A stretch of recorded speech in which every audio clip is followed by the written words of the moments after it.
say you like poison them, drown them, bash them in the head. You got any chloroform? Welcome to MsMojo, and today we're counting down our picks for the top 10 Disney villains who did not die. Much longer than I'd ever live. I'll be gone. No. Oh, no. They'll be gone. I'll think of a way. How do you kill a god? I do not know. You can't. They're immortal? Bingo! They're immortal! You died. No. For this list, we'll be looking at the most popular Disney villains who managed to avoid the usual fate of death. We're excluding Pixar. And since we'll be revealing the fates of these villains, a spoiler alert is in order. Which of these villains is your favorite? Let us know in the comments below. Number 10. Edgar Balthazar, the Aristocats. I've made the headlines. Mysterious catnapper abducts family of cats. Oh, aren't you proud of me? Serving as Madame Bonfamille's butler, Edgar goes bad when he realizes that Bonfamille is leaving her fortune to her cats. Wanting the money for himself, Edgar concocts various ways to dispose of Duchess and her kitties. The final scheme sees Edgar throwing the cats into a trunk and attempting to ship them to Timbuktu. Now, my little pesky pets, you're going to travel first class. In your own private compartment. All the way to Timbuktu. However, that's exactly what happens to him. During a fight with alley cat Thomas O'Malley, Edgar is thrown into the trunk. You're going to Timbuktu if it's the last thing I do. The gang then prevents him from calling out for help as he's being loaded into the van for delivery. Realistically, Edgar probably would have died due to a lack of oxygen. In the movie, however, he's simply sent to Timbuktu, the victim of a smart gang of cats.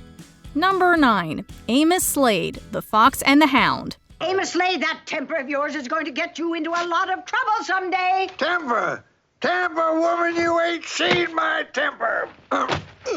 If I ever catch that fox on my property again, I'll blast him! Amos Slade is a hunter who gains a particular interest in pursuing Todd the Fox. He also takes part in one of the scariest finales in Disney history. Amos nearly dies by a massive grizzly bear while hunting the foxes, falling down a cliff and catching his leg in a trap. He's saved just in the nick of time by Todd, who fights the bear and lures it away from Amos and Copper. Despite trying to shoot Todd while he lays injured and exhausted, Amos is persuaded to spare the fox by Copper, who wishes to thank him for his sacrifice.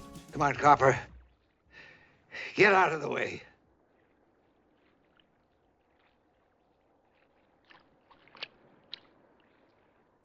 Amos and Copper leave for home, and Amos's leg wound is treated by Widow Tweed. You're killing me! Don't! Amos Slade, will you hold still? You're behaving like a child. Well, for gosh sakes, you're hurting my foot, woman! Number 8. Prince John, Robin Hood. Kill him! Kill him! Like the Prince John in the Robin Hood legend, Disney's version usurps the throne from his older brother King Richard and becomes a tyrannical ruler who subjects his citizenry to extreme poverty and exorbitant taxes in order to boost his own personal wealth. To coin a phrase, my dear counselor, rob the poor to feed the rich. Am I right? Unlike the historic Prince John, this one is a lion. That insolent blackguard. Oh, I'll show him who wears the crown. At the end of the film, King Richard returns from exile and boots Prince John off the throne, rightfully reclaiming it for himself. He does away with John's debilitating tax system, and John is sent to prison alongside Sir Hiss and the Sheriff of Nottingham. Number 7. Governor Ratcliffe, Pocahontas. My dear friend King Jimmy will probably build me a shrine.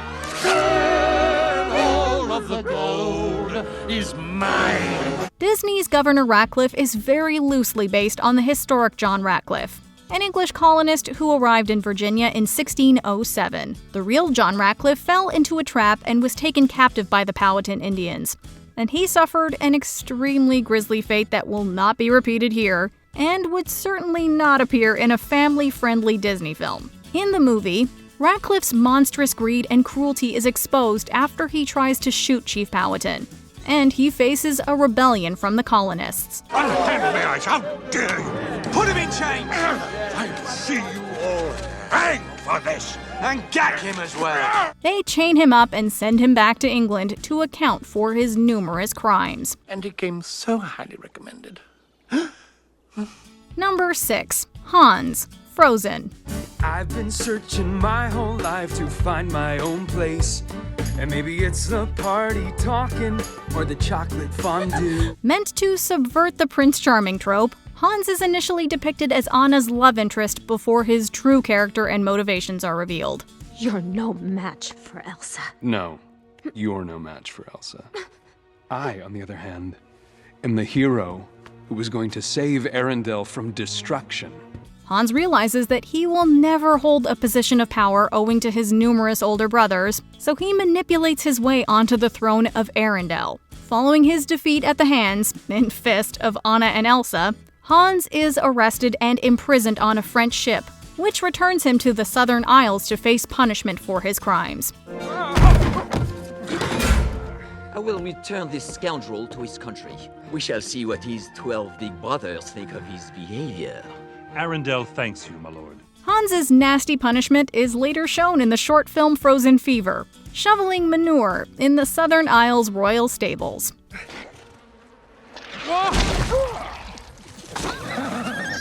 Number 5. Jafar, Aladdin. Then she'll have us banished. Or beheaded. Easily one of Disney's most iconic villains, Jafar was the royal vizier of Agrabah who held ambitions of taking over the world. To that end, he sought the magic lamp and its famous inhabitant. Tonight, the part of Al will be played by a tall, dark, and sinister, ugly man. I am your master now. I'm afraid of that. Jafar is actually successful in his pursuit, and he harbors the genie's magic to his own powerful ends, even using his final wish to turn into an all-powerful genie himself. Unfortunately, Jafar's greed and thirst for power get the better of him, and like the blue genie, he is subsequently imprisoned inside his own lamp with Iago. No! No! I'm getting out of here! Phenomenal cosmic powers! Come on, you're the genie! I love Itty-bitty living space. Genie then sends the lamp to the Cave of Wonders, where they would presumably remain for millennia. Well, unless you count the return of Jafar, which gives the titular villain a more explosive demise.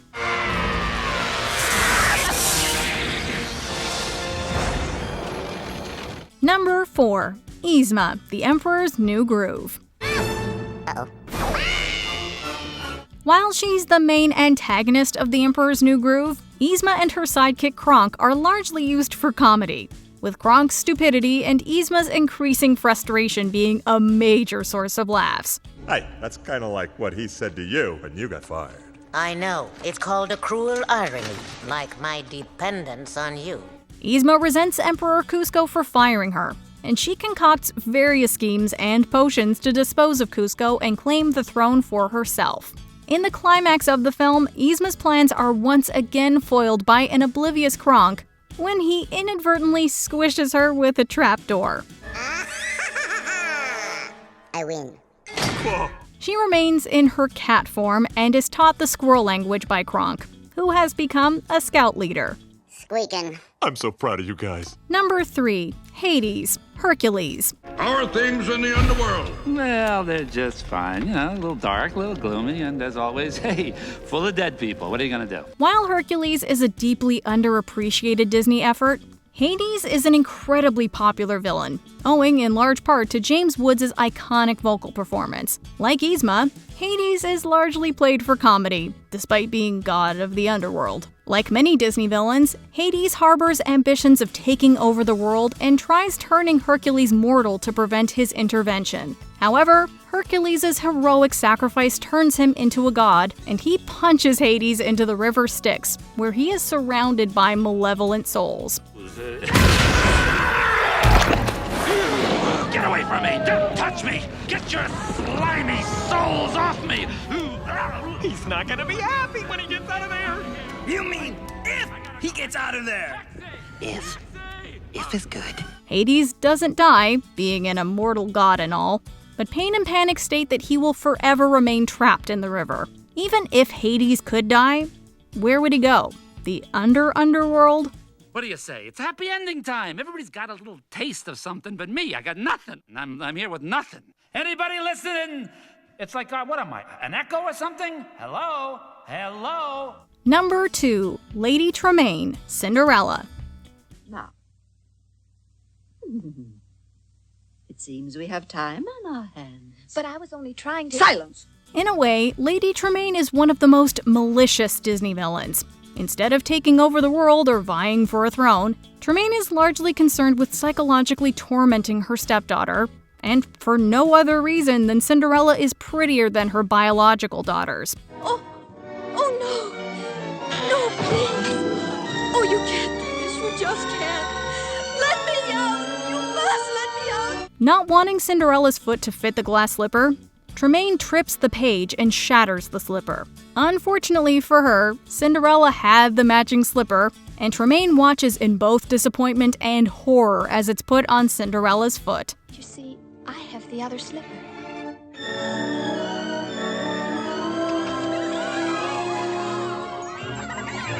That's the last viewers see of Tremaine in the original Cinderella, as Cinderella and Prince Charming soon marry and embark on their honeymoon. Before we unveil our top pick, here are a few honorable mentions. Stromboli, Pinocchio. Not seen again after Pinocchio escapes the caravan. Toodaloo, Stromboli. Goodbye, Mr. Strombo! Shere Khan, The Jungle Book. Flees after Mowgli attaches a flaming branch to his tail.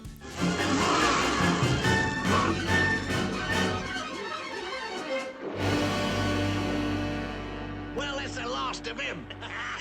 Yokai / Robert Callahan, Big Hero 6. Taken into police custody.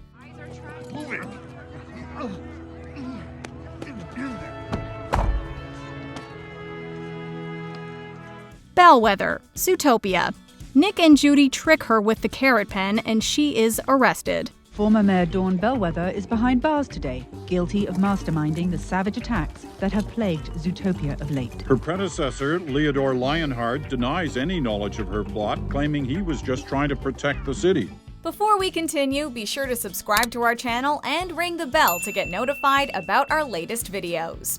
You have the option to be notified for occasional videos or all of them. If you're on your phone, make sure you go into your settings and switch on notifications. Number 1. Cruella De Vil, 101 Dalmatians.